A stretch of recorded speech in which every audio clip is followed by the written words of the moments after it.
O assunto é o servo altruísta. E se Deus quiser, nós vamos tentar expor a partir do versículo 8 até o versículo 13.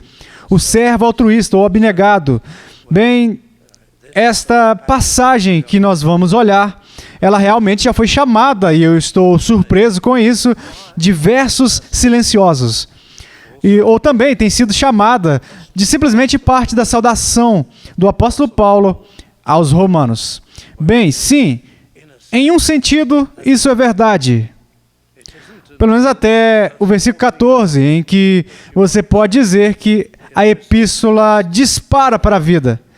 E o grande fluxo de uma ascensão profunda e profundamente doutrinária, com declarações surpreendentes, vindas da caneta inspirada do apóstolo Paulo.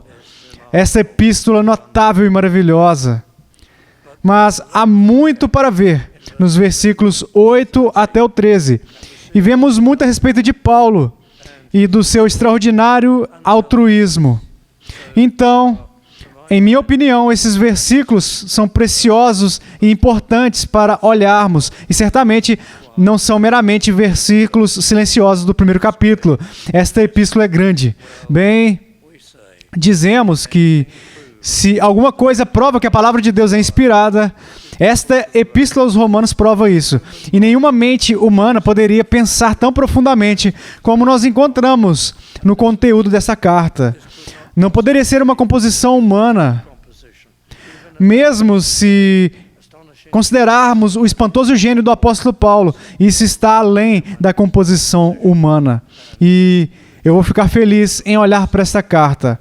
É claro que a ênfase principal, sem dúvidas, está na doutrina da justificação pela fé, em oposição à justificação pelas obras. E ali por volta do século XVII, o comentarista Matthew Henry, ele disse que esta epístola foi escrita aos romanos, mas infelizmente ela se tornou a epístola contra os romanos. Por quê? Você pode praticamente passar por capítulo a capítulo e vai ver que isso pode ser uma exposição da Igreja de Roma, pelos seus erros e por seus equívocos na doutrina que foram acumulados ao longo dos séculos. Mas vamos chegar a este 8º versículo e a essas saudações e comentários pessoais do apóstolo Paulo. Eu espero que, como resultado de olharmos isso, possamos atravessar esses versículos e que todos nós possamos ser movidos para sermos servos abnegados, altruístas. Versículo 8. Primeiramente, dou graças a meu Deus, mediante Jesus Cristo, no tocante a todos vós. Ele agradece, ele se alegra. Primeiro, ele agradece, dou graças a meu Deus. O apóstolo Paulo usa palavras como esta em todas as epístolas, com exceção aos Gálatas. Vocês podem ver porque ele não começou com uma palavra de agradecimento e de alegria no início de Gálatas, porque eles tão cedo se afastaram do evangelho, da doutrina da justificação somente pela fé. E ele estava reprovando e exortando eles, antes que ele pudesse louvar ou agradecer até que eles agissem corretamente. Mas aqui, está aqui, tipicamente, desde o começo, agradecendo. Eu agradeço ao meu Deus. A gratidão do apóstolo Paulo está constantemente aqui enfatizando o que ele pensa a respeito dos convertidos em Roma, e ele se alegra que eles todos sejam pessoas salvas daquela cidade orgulhosa. Você esperaria que fossem universalmente antagônicos ao Evangelho. E claro, eles eram, mas havia um grande grupo, uma grande igreja de pessoas salvas. E ele ora por eles. E o impacto que eles tiveram no mundo antigo. E ele ora por uma jornada para estabelecê-los. Ele teria visitado eles, mas por motivos externos e circunstâncias, veremos que ele é um servo altruísta. E encontraremos altruísmo, abnegação em todos esses versículos. Primeiro, eu dou graças ao meu Deus. Queridos amigos, agradecimento. Quanto achamos que todos os dias deveriam ser dias de ações de graças para os crentes. Toda situação deve envolver ação de graças, até mesmo todas as orações de emergência, se possível. Certamente, cada vez devem ser orações assim. Deixa eu dizer que o que a gratidão faz por nós, além de Deus ser justo e Deus ser reto, nós devemos a Ele os nossos agradecimentos. Isso mantém o nosso amor vivo e forte.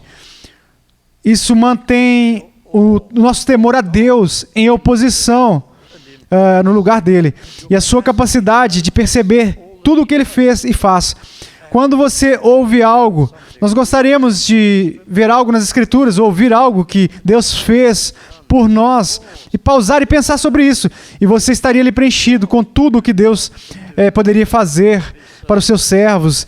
Que Deus ele pode responder a essa oração de uma maneira que nós devemos a Ele as nossas graças, mas tem um grande efeito sobre nós também, para consolidar a nossa estima e, claro, a nossa fé, o nosso senso de dívida, a nossa alegria e paz em crer, a nossa humilhação, porque mais e mais, à medida que notamos e somos gratos pelas coisas que Deus fez em resposta à oração, cada vez mais somos preenchidos com dependência dEle e humildade diante dEle. E quando você pensa em todas essas coisas, amor a Deus ou humildade, dependência, tudo flui através da capacidade de render graças e de perceber que algumas pessoas não percebem as coisas que Deus faz por elas, que elas nem mesmo registram grandes respostas às orações. Então, aí está, se não são dependentes, o amor deles por Ele, a fé deles por Ele diminui. A gratidão é muito importante. Então essa é uma frase tremenda. Versículo 8, primeiramente dou graças a meu Deus. Não é uma formalidade. Vem primeiramente agradecimento. Se nós fôssemos mais gratos, estaríamos muito menos insatisfeitos, é claro. E você sabe, porque os cristãos podem ser facilmente amargurados com o ambiente que eles estão, porque você vê o que o mundo faz e a pecaminosidade do mundo. E nós também, o nosso próprio desapontamento com nós mesmos, coisas que dão errado até mesmo na igreja. E você pode se tornar hipercrítico e amargurado. Bem, eu não vou deixar de avisar que você deve perceber as coisas que estão erradas e desaprová-las, mas você precisa equilibrar isso com um hábito de gratidão e glória a Deus pelas coisas que Ele faz. Então você não vai se tornar uma pessoa amarga e amargurada. Mesmo as bênçãos que Deus te deu e a visão para enxergar o que há de errado no mundo pode arrancar você, estragar a sua natureza e o seu caráter, e você se tornar uma pessoa sombria e hipercrítica se você não praticar, por outro lado, a gratidão por tudo o que Deus faz e por todas as suas bênçãos. Então, preste atenção nessas palavras. Primeiramente, eu dou graças a meu Deus, mediante Jesus Cristo. E a gratidão, ela vem sempre por meio dele. Não é simplesmente que Deus nos deu grandes coisas e nos ouviu e nos respondeu do alto. Isso é por causa de Cristo. Ele comprou a nós. E nós nunca devemos nos esquecer disso. Por isso agradecemos a Ele diariamente pelo plano de redenção. Pelo fato de que, em misericórdia que veio do céu, e pelo sofrimento e a morte dele, pelos pecadores, nós louvamos a Ele por isso e agradecemos a Ele pela redenção individual. Porque Ele tocou o nosso coração. Ele tratou conosco, pecadores indignos.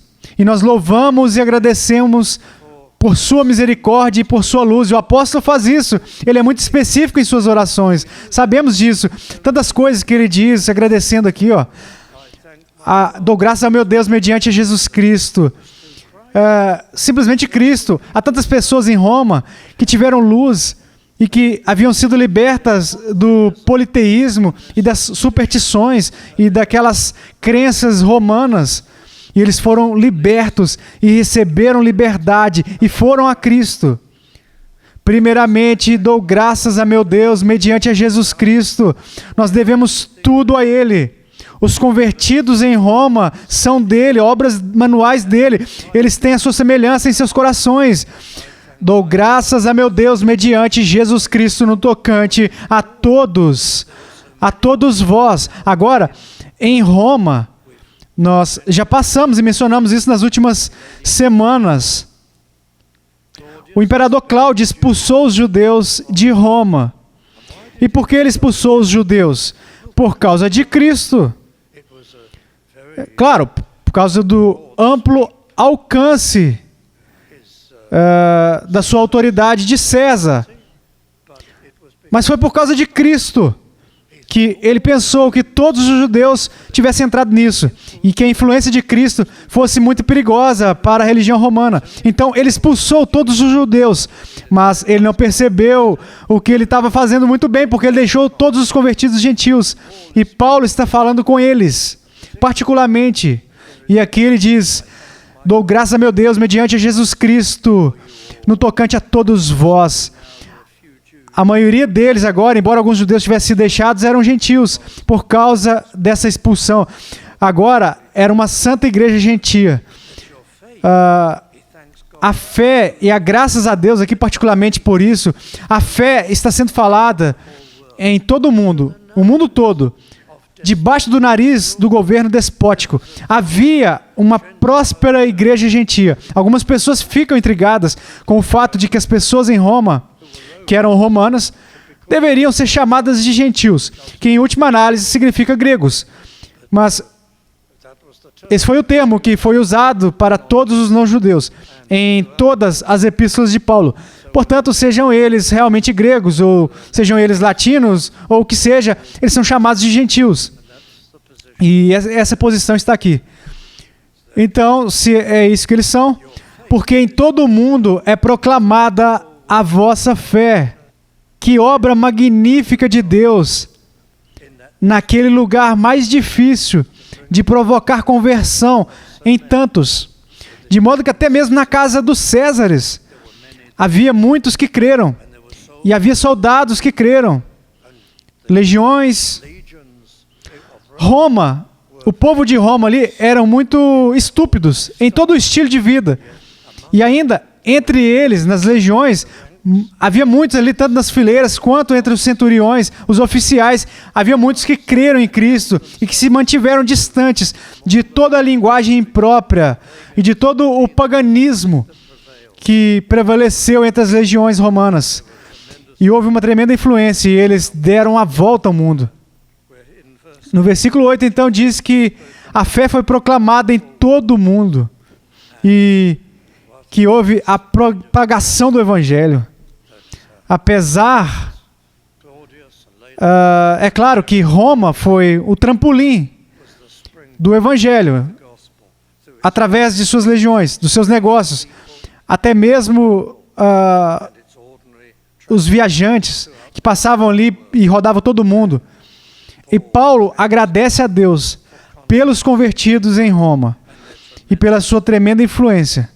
Porque hoje em dia, em quase todos os lugares, os cristãos têm a oportunidade de espalhar a sua influência por todo o mundo, com comunicações modernas, internet e assim por diante. Mas agora eu vou para o versículo 9. Porque Deus é a minha testemunha.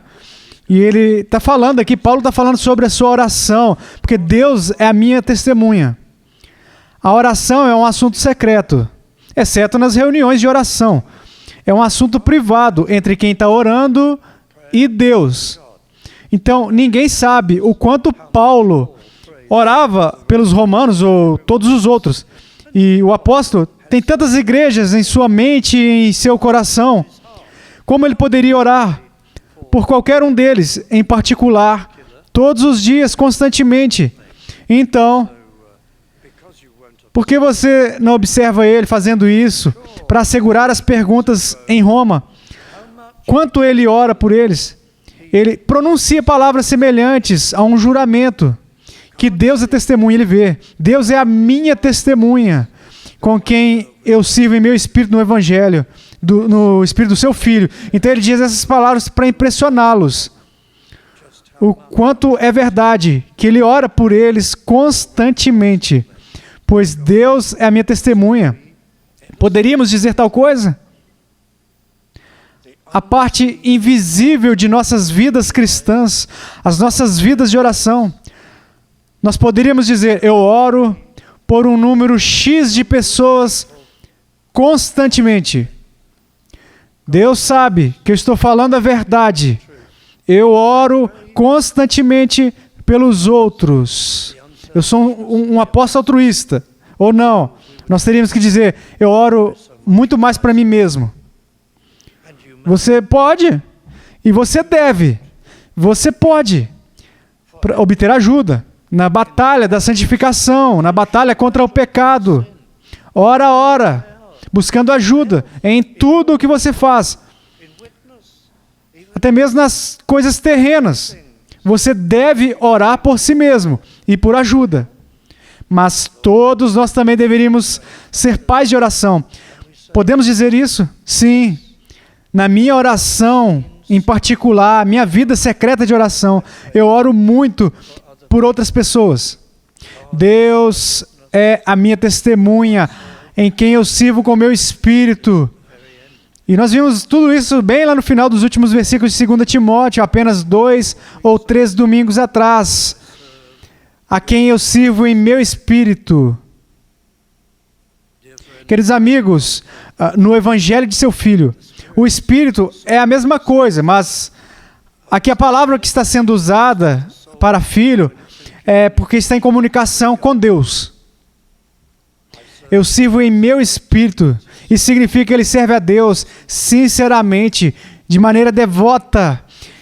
A alma dele está engajada em oração constantemente no Evangelho de seu Filho. Deixa eu dizer uma ou duas palavras sobre isso. Cada frase é importante nestes versículos, até mesmo antes da epístola decolar, por assim dizer. No Evangelho de seu Filho, Paulo, o assunto principal para ele aqui é o Evangelho. Ele ensina a doutrina, ele ensina a ética, como viver. Ele ensina como praticar o cuidado com as igrejas, mas acima de tudo, de todas essas coisas, está o Evangelho. Porque Deus é minha testemunha. Então ele está falando sobre oração, mas ainda não chegamos lá. Quem sirvo em meu espírito, no Evangelho de seu Filho. Essa é a sua principal vocação. Nós vamos estudar aqui em Romanos, a maior epístola de doutrina. Está estabelecido aqui o sistema de fé. E ainda no início ele diz, a quem eu sirvo, pregando as boas novas de Cristo e a salvação no Evangelho. Alguém me disse uma vez, bem, claro, há ministros que não são bons em pregar o Evangelho. Não é o dom deles é ensinar. Bem, como eu entendo o Novo Testamento, você não pode ter uma pessoa assim. Todo mundo que é pregador, um ministro, um pastor, por melhor que ele possa ensinar, também deve ser, e deve ser sua principal preocupação, pregar o Evangelho. Se ele não pode pregar o Evangelho, eu ouso dizer que ele não é chamado para pregar. Simplesmente é assim. Existem tais coisas no Novo Testamento, como evangelistas especializados em evangelismo. Mas isso não significa que os pastores e os professores não são evangelistas. Todos devem ter como prioridade a busca e o chamado de almas. Alguém me disse uma vez também, eu não posso pregar através de um evangelismo. Então, eu me tornei um professor de exposição grega no seminário. E eu disse para ele, eu não acho que você deveria fazer isso. Aprenda a pregar e seja evangelista, ou você será desqualificado se realmente não puder fazer isso. Você não tem uma vocação, mesmo como professor de exposição. Isso não é uma coisa técnica, porque a grande prioridade da exposição é ser capaz de mostrar o Evangelho em cada parte das Escrituras. E até mesmo no Novo Testamento. Eu sinto muito por desviar para isso aqui enquanto leio, mas a Escritura é tão importante que todos possam falar com o apóstolo Paulo. Primeiro, eu dou graças a Deus através de Jesus Cristo. E no versículo 9, Deus é a minha testemunha, a quem eu sirvo em meu espírito, no evangelho do seu Filho, as boas novas do seu Filho. E esse é o sinal de que uma pessoa é chamada para pregar, que ela pode pregar o evangelho de uma forma persuasiva, pela bênção do Espírito de Deus para a salvação das almas. Que sem cessar no final aqui do versículo 9, faço menção de vós incessantemente nas minhas orações. Vocês notaram? Incessantemente. Então, sempre. Vocês podem ver aqui que é uma ênfase forte. Há muito pelo que orar pelas pessoas em Roma. Tantos gentios são convertidos. Eles não têm os judeus convertidos com eles. É um grande golpe. Bem, foi naqueles dias. Você pode imaginar as pessoas se convertendo em grande número, indo às Escrituras pela primeira vez na vida. Eles eram pagãos, eles eram politeístas. Agora, eles estão indo para aprender nas Escrituras, porque os judeus convertidos, mesmo se eles fossem convertidos apenas ali no dia de Pentecostes, sob a pregação de Pedro, que é o que nós acreditamos que é a verdade sobre a igreja de Roma, porque, como eu mencionei anteriormente, em Atos 2, nós lemos que entre aqueles que ouviram Pedro no dia de Pentecostes, estavam aqueles de Roma. Então, os judeus de Roma se converteram. Mas você entende que os judeus tinham uma grande vantagem, porque eles foram educados com as Escrituras, mesmo que eles não tivessem visto Cristo nas Escrituras como deveriam ver, mesmo que eles fossem hipócritas e não fossem salvos. Uma vez eles foram salvos, porque eles estavam imersos nas Escrituras. Essas Escrituras ganharam vida, mas os gentios nunca tinham visto as Escrituras antes de serem salvos. Eram completamente noviços. Então você tira os convertidos judeus e leva para longe dos convertidos gentios. E há uma igreja em Roma que está seriamente prejudicada pela falta de profundidade e conhecimento bíblico. Bem, você pode alcançar esse conhecimento bem rapidamente se houver fervor na palavra de Deus. Mas podemos ver aqui uma razão pela qual o apóstolo Paulo orava particularmente pela igreja em Roma, com todos os gentios que haviam se convertido. E os primeiros ministros vieram, todos os primeiros ministros que se converteram eram judeus. O próprio apóstolo Paulo. Os gentios logo entraram no ofício, como sabemos. Mas essa é uma maneira. Então havia outras razões. A estabilidade da igreja de Roma era muito importante. Ela estava sendo falada ali em todo o mundo, que o povo de Roma se afastou dos seus deuses e se voltaram para Cristo, para este Jesus Cristo, que dizem que é o Filho de Deus, e veio no tempo dos judeus, mas a influência de Roma era tremenda. Então o diabo se levantava contra, e Satanás trabalhava o tempo todo, como se fosse derrubar a igreja de Roma, para poluir, para preencher com o erro, para fazer com que as pessoas que diziam ou foram convertidos cometessem adultério e se envolvessem em todos os tipos de pecado, para que a igreja fosse rejeitada por Deus e entrasse em colapso. Esses eram os objetivos poderosos de Satanás. E o apóstolo Paulo ora todo dia para que isso cessasse na igreja de Roma. Ele ora por tantas igrejas, mas especificamente pela igreja de Roma, que é tão vulnerável e precisa de ajuda, e precisa de oração, e precisa de proteção. Queridos amigos, vocês são altruístas? Você sente quando alguém precisa particularmente de suas orações? Quando você acabou de ir para a universidade, talvez quem tenha entrado em um novo negócio, um novo emprego, um jovem, cercado por todos os tipos de infidelidade. Aí você conhece um tipo de pessoa e você percebe coisas que essa pessoa não conhece muito bem, mas você conhece isso bem. Aí você nota um jovem cristão vulnerável, um jovem que se converteu há 3 semanas, 3 meses, apenas 1 ano. E você está entre aqueles que podem ser provocados, sem qualquer exortação ou nomeação de nomes, para notar e fazer essa pessoa o objetivo de suas orações especiais no dia a dia. É isso que o apóstolo está nos mostrando, como viver como cristãos. Ele não está pensando em si mesmo, em suas dores e sofrimentos, em suas doenças, em seus problemas, na sua visão e sua dificuldade, às quais ele alude. Ele não está pensando no manejo áspero que ele vai encontrar no próximo porto na escala, toda a perseguição contra ele. Ele não pensa nessas coisas, nessas pessoas que estão falando mal dele, em todos os ataques a seu respeito, a seu caráter, as calúnias. Ele não está notando, ele está notando as pessoas e orando por elas. E se levantando diante do Senhor em sua vulnerabilidade. Então vemos muito que é precioso nestes versículos. Deus é a minha testemunha, a quem eu sirvo em meu espírito no evangelho de seu Filho. Incessantemente faço menção de vós em oração. Então ele chega a um ponto específico. Esta não é a única coisa pela qual ele ora. No versículo 10 tem um item específico. Em todas as minhas orações, suplicando que em algum tempo, pela vontade de Deus, se me ofereça boa ocasião de visitar-vos. Suplicando. É uma palavra especial aqui, ó. A vontade de Deus é fundamental para o apóstolo Paulo. Agora, você pode entender por que o apóstolo sente que certamente ele deve ir a Roma?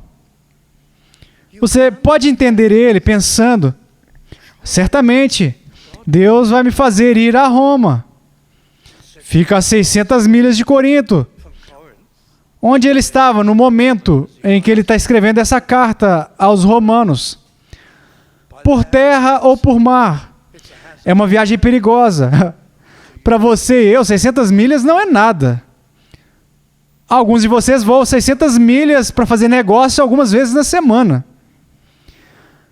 Mas você não faria isso nos dias do Novo Testamento, quando os métodos eram muito diferentes. É uma tremenda jornada, e uma jornada perigosa, especialmente para Paulo, no seu estado de saúde.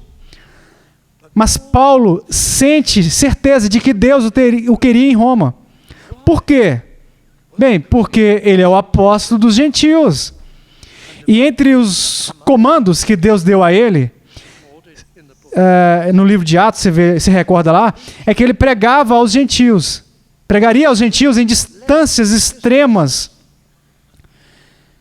Que ele seria responsável por ser o apóstolo dos gentios, que era a sua vocação especial. Certamente isso inclui Roma. Roma não foi fundada por intermédio do seu ministério. Por quê?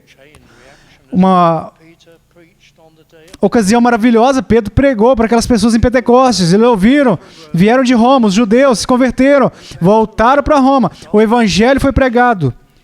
Muitos outros judeus se converteram em Roma, mas principalmente, é claro, é uma cidade gentia, muitos gentios também.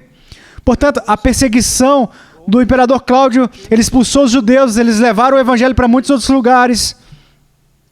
Então os gentios se converteram de Roma ali ao longo das raízes romanas, com o exército romano, e também espalhou o evangelho em lugares remotos.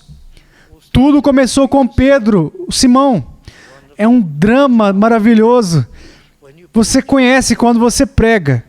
Você nunca sabe quem está indo para te ouvir, de onde eles podem vir, para onde podem levar o evangelho, onde as pessoas que te ouvem vão levar o evangelho e assim por diante. Eu sou de Roma. Por intermédio de todas aquelas estradas romanas e o comércio e a administração do império e os soldados, eles vão levando o evangelho. E aqui está Paulo, tendo certeza de que eles precisavam da doutrina dele e da estabilização. Eles precisavam da visita do apóstolo aos gentios. Mas embora ele esteja convencido, embora ele tenha pensado em meios de ir, ele explorou a possibilidade muitas vezes. Ainda, primeiro, no versículo 10, suplicando. Em última análise, cabe a Deus. Esse é um bom lema para praticarmos e suplicarmos. Quando se trata de assuntos espirituais, e de fato, todos os assuntos importantes, tudo isso está debaixo do seguinte, de súplicas, se submetendo esse assunto ao Senhor, orando por ajuda, para que você tenha certeza do caminho certo a seguir, para que Deus anule e te conceda sabedoria em suas decisões. O apóstolo Paulo não é como algum desses trabalhadores cristãos modernos hoje em dia, que estão inovando todo o tempo, inventando coisas novas, correndo para eles. Eles não parecem fazer uma pausa para considerar, suplicando. É a vontade de Deus? É a maneira dele? E você lê sobre uma igreja que fez tantos ramos, tantas inovações, e tudo desabou como um castelo de cartas. Qualquer pessoa que perguntar qual é a nossa metodologia, ela é certa? Está na Bíblia? Está de acordo com a vontade de Deus? E nós estamos diante do Senhor? Tudo o que você faz, para onde você se move, qual carreira você escolhe, onde você vai, a grande encruzilhada e as principais decisões da vida, suplicadas ao Senhor, suplicando ajuda, não por meio de livrinhos sobre etapas de orientação, buscando orientação. Você sabe o que alguém me disse algumas semanas atrás, porque eu recomendei um livro meu em cima do púlpito? Ele disse: pastor, você está igual aqueles pregadores da televisão que estão sempre vendendo os seus livrinhos. Eu admito, eu fiz isso uma vez, eu vendi os meus livros, eu vendo também, mas eu não obtenho lucro sobre livros. Então, se eu contar para vocês sobre os meus livros, eu não estou ganhando dinheiro nenhum com eles. Por favor, entenda isso. Porque eu quero que o livro ministre e ajude vocês. Então, isso é um fato. E pode simplesmente ajudá-los também, mas as etapas para a orientação estabelecem a maneira pela qual nos submetemos à orientação de Deus. Mas aqui está o apóstolo Paulo fazendo pedido, suplicando, se em algum tempo, de alguma maneira, de qualquer meio. Você acha que já estava na mente dele que a maneira mais provável de chegar a Roma é que mais cedo ou mais tarde ele seria preso e teria que apelar para César para evitar a execução nas mãos dos judeus, e que isso o levaria para Roma? Você acha que essa possibilidade estava na mente dele? Em algum tempo, ele ora. Agora, fechando, se me ofereça boa ocasião. O grego aqui significa algo assim, na minha estrada, sendo ajudado ao longo da estrada, pela vontade de Deus, a vontade de Deus sendo mencionada de novo, de visitar-vos, boa ocasião de visitar-vos. Versículo 11, eu devo me apressar aqui, deixar algumas coisas de fora que eu queria falar com vocês, porque muito desejo ver-vos. Vocês podem ver aqui como a oração dele promovia o amor. Ele ansiava por vê-los. Os cristãos que sofriam perseguição em Roma, as pessoas por quem ele orava, ele ansiava estar face a face com eles, desde as suas orações, a fim de repartir convosco algum dom espiritual. Alguns dos nossos amigos carismáticos falam bobagens neste versículo. Eles dizem que o apóstolo Paulo queria transmitir a eles a habilidade de falar em línguas ou de curar os enfermos. Bem, amigos, na epístola aos Romanos, a palavra dom, o dom carismático é mencionado várias vezes, nunca está em conexão com línguas ou curas.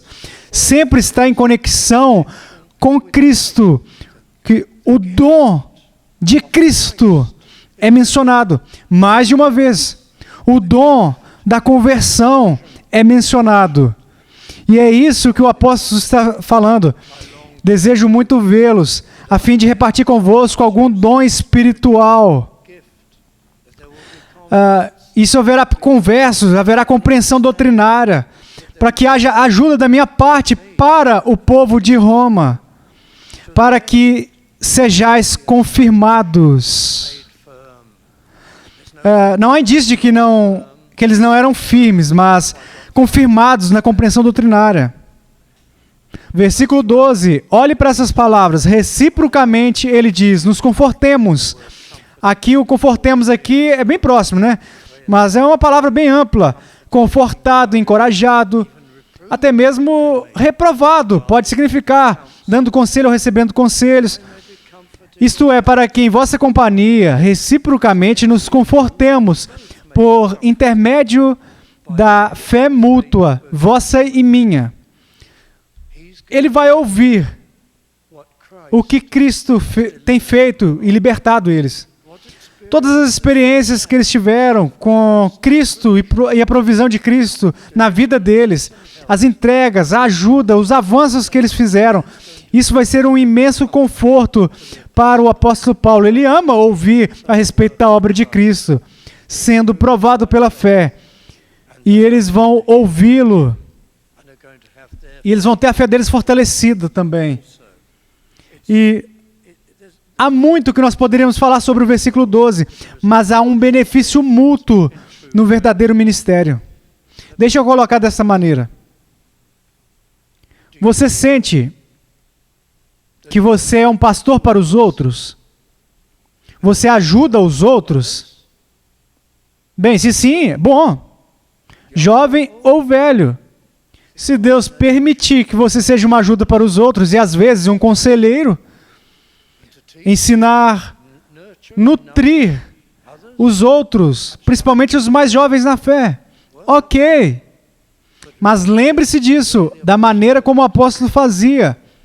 Ele estava sempre pronto para aprender, estava disposto a ser encorajado por aqueles a quem ele ministrava.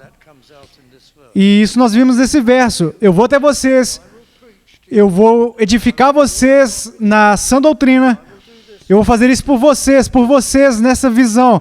Mas ele não diz apenas isso. Isso vai nos fortalecer e isso vai nos beneficiar. Para ser um bom ajudante, você tem que ser um bom recipiente. Aquele que recebe bem as admoestações, aquele que recebe os conselhos de uma maneira adequada, aquele que pode ser ajudado pelos outros também. É um relacionamento mútuo, admoestação e ministério e pastoreamento e ajuda.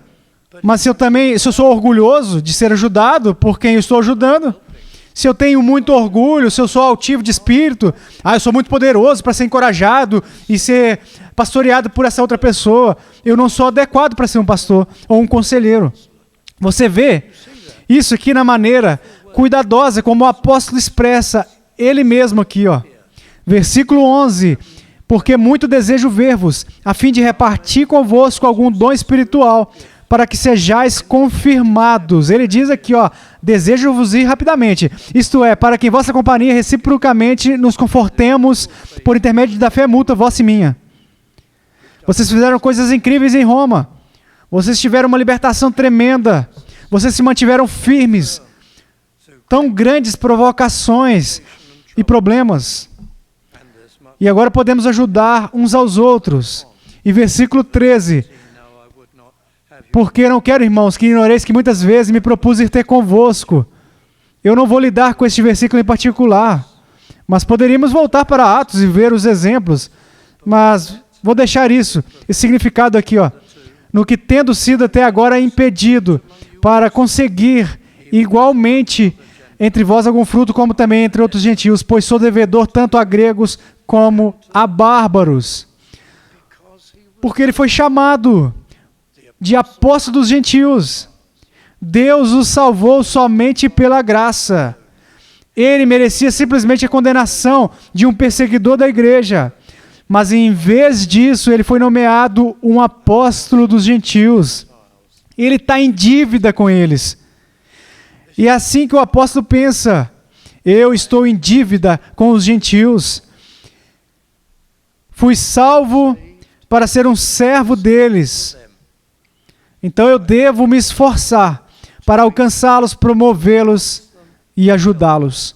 Nosso tempo acabou. O altruísmo do apóstolo Paulo. Vocês não enxergam?